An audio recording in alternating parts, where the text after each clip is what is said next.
अब हम chapter 4 quadratic equation के सेकंड पार्ट को ट्राई करेंगे। Second part is about the exercise on basic definition जो हमने क्वाड्रेटिक इक्वेशन की पढ़ी है।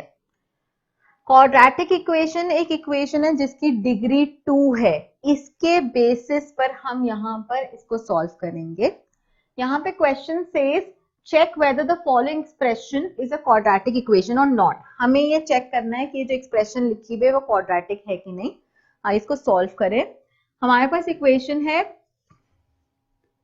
x minus 2 raise to power 2 plus 1 is equal to 2x minus 3। अब सबसे पहले ये कह रहा है x minus 2 raise to power 2। अगर हमें याद हो algebraic properties, algebraic identities, a minus b whole square, ये होती है a square minus 2ab plus b square. ये आइडेंटिटी हमने 8th स्टैंडर्ड में फर्स्ट टाइम पढ़ी थी। a minus b whole square is a square minus 2ab plus b square. तो हम जहां पे यूज करेंगे हम वहां पे लिखेंगे using this identity a minus b whole square. तो यहां से आया x माइनस 2 होल स्क्वायर क्या बन गया, x raise to power 2 minus 2 times x times 2 plus 2 raise to power 2 is plus 1 is equal to 2x minus 3। तो इसको solve करें। x raise to power 2 is x square minus 2 to the 4 4x plus 4 plus 1 is equal to 2x minus 3. This becomes x square minus 4x plus 5 is equal to 2x minus 3. यहां से right hand side को हम left hand side लेकर जाएंगे तो equation बन जाएगी minus 2x plus 2x बन जाएगा माइनस 2x माइनस 3 बन जाएगा प्लस 3 इज इक्वल टू 0। इसको सॉल्व करें तो हमारे पास आ गया एक्स स्क्वायर माइनस 4x। अच्छा माइनस यहाँ पे देखें x की दो टर्म्स हैं, एक है माइनस 4x और एक है माइनस 2x। तो minus 4x and minus 2x add होता है क्योंकि माइनस माइनस है। माइनस 4 एंड माइनस 2 बन जाएगा माइनस 6। तो यहां पर आ गया, ये बन गया एक्स स्क्वायर माइनस 6x और प्लस 5 एंड प्लस 3 बन गया प्लस 8 इज इक्वल टू 0। यहां पे by looking at the equation हम ये कह सकते हैं सिंस इसकी डिग्री 2 है, इस इक्वेशन की डिग्री 2 है, hence this is a quadratic equation. ये एक क्वाड्रेटिक इक्वेशन है। तो हमने डेफिनेशन के बेसिस पे ये शो कर दिया कि ये क्वाड्रेटिक इक्वेशन है। ये एक और पार्ट को देखें, यहां पे भी ये y माइनस 3 होल स्क्वायर है plus 2y y square minus 1 है।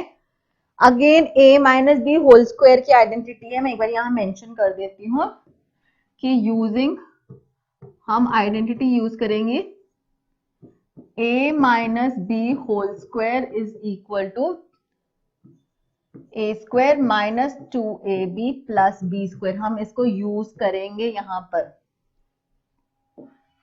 इसको सॉल्व करते हैं। हमारे पास है y minus 3 whole square is equal to 2y y square minus 1। अब इसको आइडेंटिटी में पुट करें, a minus b whole square बन जाएगा a square minus 2 times ab, a is y, b is 3 plus b square जो है 3 का square, this is equal to 2y को y स्क्वायर से मल्टीप्लाई करेंगे आएगा y क्यूब। यहाँ पे एक वेरिएबल आ गया जिसका पावर है 3। Now 2y minus y, 2y times 1 हो जाएगा माइनस 2y।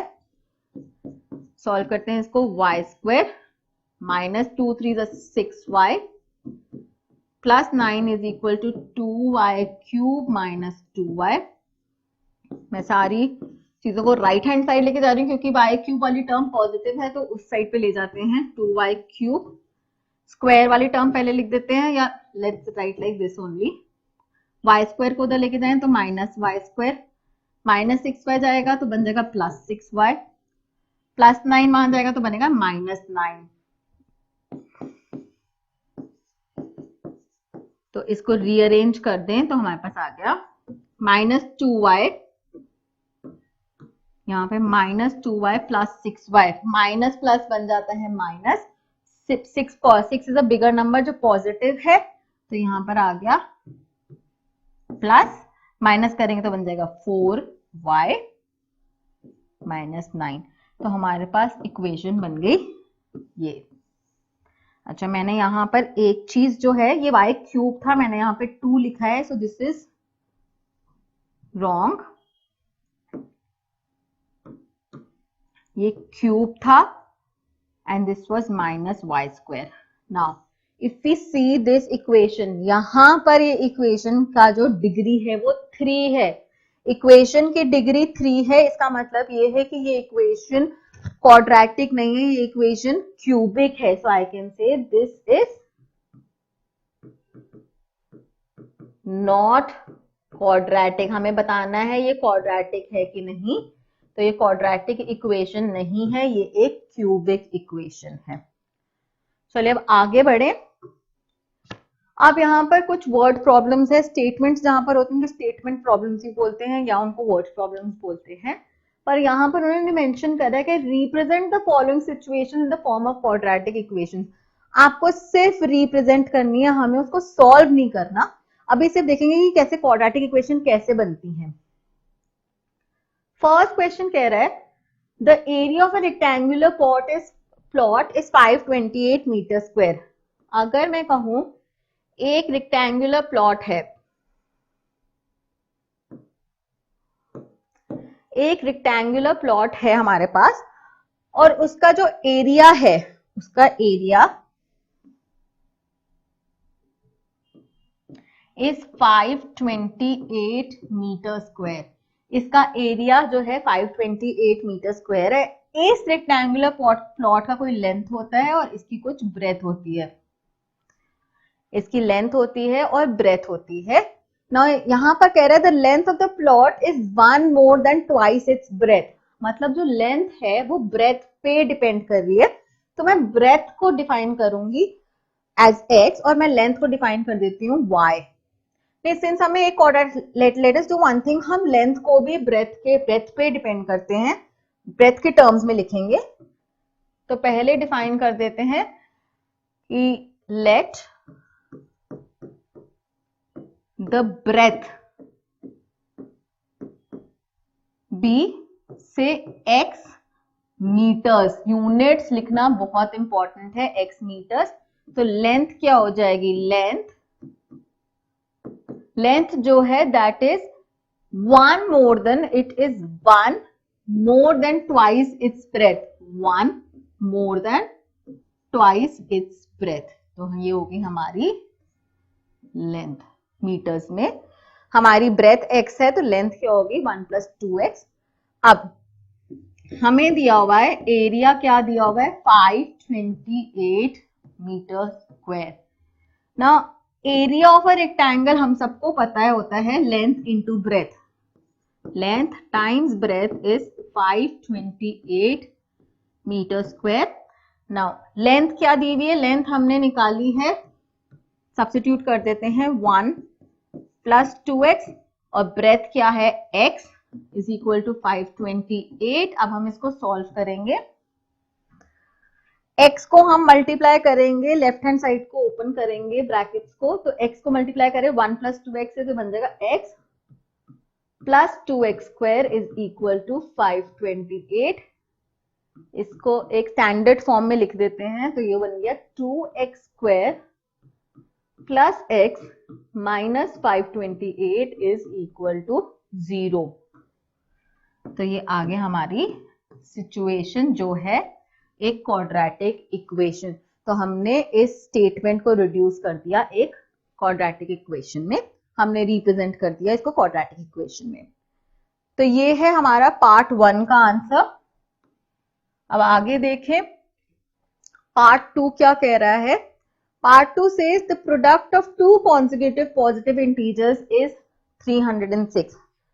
तो सबसे पहले कॉन्जिक्यूटिव इंटीजर्स क्या होते हैं, उससे पहले इंटीजर्स क्या होते हैं यही जान लेते हैं। 6 स्टैंडर्ड या उससे पहले भी पढ़ा हुआ है। इंटीजर्स होते हैं दो टाइप के, एक होते हैं पॉजिटिव इंटीजर, एक होते हैं नेगेटिव इंटीजर्स। सो सारे नेचुरल नंबर्स 1 2 3 4 गोज ऑन, ये सारे होते हैं पॉजिटिव इंटीजर। सारे नंबर्स जो होल नंबर है लेकिन नेगेटिव है, से -1 -2 -3, ये सारे होते हैं नेगेटिव इंटीजर्स। हम इंटीजर्स की बात कर रहे हैं यहाँ पे। और जो नंबर 0 होता है उसको हम बोलते हैं जीरो इंटीजर। तो ये तो हो गया कॉन्सेप्ट कि पॉजिटिव इंटीजर्स क्या है, नेगेटिव इंटीजर्स क्या है। अब बात करते हैं कॉन्जिक्यूटिव नंबर्स या कॉन्जिक्यूटिव इंटीजर्स। कॉन्जिक्यूटिव मतलब एक के बाद एक। अगर मैं नंबर लूंगी 5 तो उसका कॉन्जिक्यूटिव नंबर होएगा 6। -15 तो या तो -14 ले सकते हैं या -15 के साथ -16 ले सकते हैं। कॉन्जिक्यूटिव इंटीजर्स के ये पेयर हैं। सो अगर मैं एक नंबर को इसमें से डिफाइन करूं, हमें नंबर डिफाइन करना है। लेट वन नंबर अगर मैं x लेती हूं, let the one number be x। अगर एक पेयर ऑफ कॉन्जिक्यूटिव इंटीजर में से एक नंबर x है तो दूसरा नंबर या तो x -1 होगा या x +1 होगा। तो मैं दूसरा नंबर x +1 ले रही हूं। The second number is say x +1। अब ये क्या कह रहा है, the product of two consecutive positive integer is 306। यहां पे प्रोडक्ट कितना दिया हुआ है, प्रोडक्ट दिया हुआ है 306। इसका मतलब ये दोनों नंबर्स को मल्टीप्लाई करके, दैट इज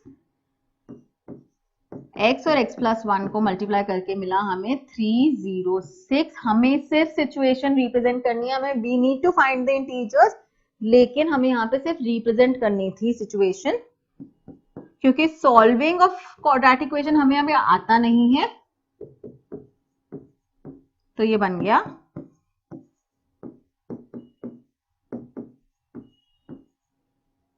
गया एक quadratic equation. We got this as a quadratic equation, जहां पर हमने दो पेयर ऑफ कॉन्जिक्यूटिव इंटीजर्स को डिफाइन करके उनके प्रोडक्ट को यहां पे सॉल्व करा है, इज इक्वल टू 0। आइए अब नेक्स्ट देखें।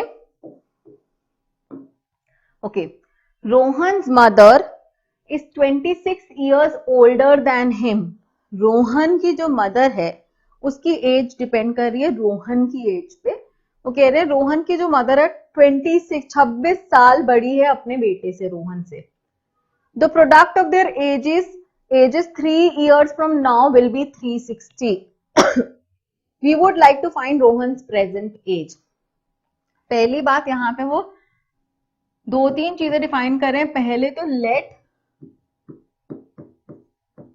Rohan's as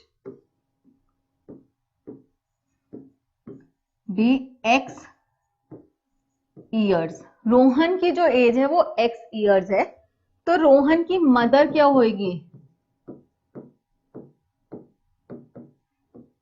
Rohan's mother's as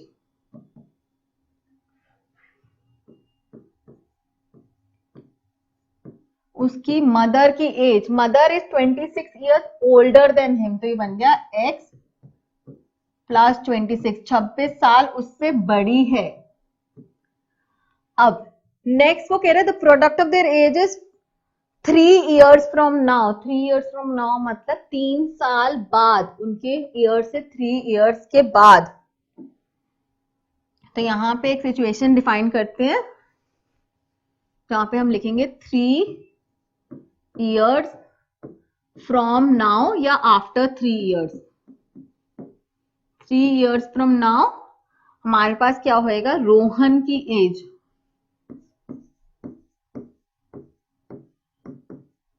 Rohan as, आज अगर मैं 15 इयर्स की हूं तो 3 साल बाद मैं 18 साल की होंगी, उस एज में 3 इयर्स ऐड कर देंगे तो ये होगा x प्लस 3 इयर्स।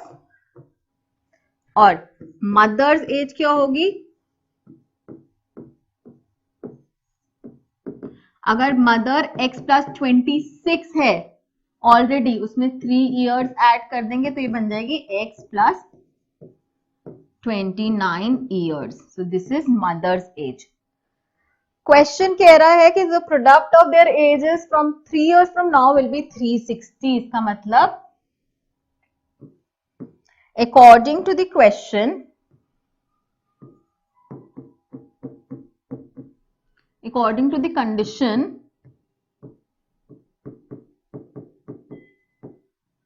यहां पर आया कि product of their ages 3 years from now, 3 साल बाद रोहन की एज थी x प्लस 3 और उसकी मदर की एज है x प्लस 29, इसका प्रोडक्ट इज इक्वल टू 360। तो हमें ये सॉल्व करना है। अगेन यहां पर हर टर्म, जब दो ब्रैकेट होते हैं तो हर टर्म, पहली टर्म की दोनों टर्म्स को हम मल्टीप्लाई करेंगे एक एक करके दूसरे ब्रैकेट की टर्म्स के साथ। तो x मल्टीप्लाई करेगा x से तो बनेगा x square, x plus x times 29 is 29x, 3 times x is 3x, और 29 थ्रीजा, अगर हम 29 थ्रीजा करते हैं, 9 थ्रीजा 27, 2 carry, 3 to 6, 87 is equal to 360. So x square, 29 plus 3 is 32x plus 87 minus 360. 360 में से 87 अगर गए, सब्ट्रैक्ट हो गए तो हमारे पास क्या बचा, 35 में से 10 में से 7 गए 3, 35 में से 8 गए तो हमारे पास बचा 27. So this is 273. So x square plus 32x minus 273 is equal to 0. Minus, यहां पर माइनस आएगा क्योंकि 360 is a bigger number. और हमने इस सिचुएशन को रिप्रेजेंट कर लिया in terms of a quadratic equation. ये क्वाड्रेटिक इक्वेशन है. हम इनको सॉल्व करना भी सीखेंगे आगे आने वाले पार्ट्स में. एंड यहाँ पर ये पार्ट खत्म होता है जहां पर हमने एक्सरसाइज को ट्राई करा है ऑन बेसिक डेफिनेशन.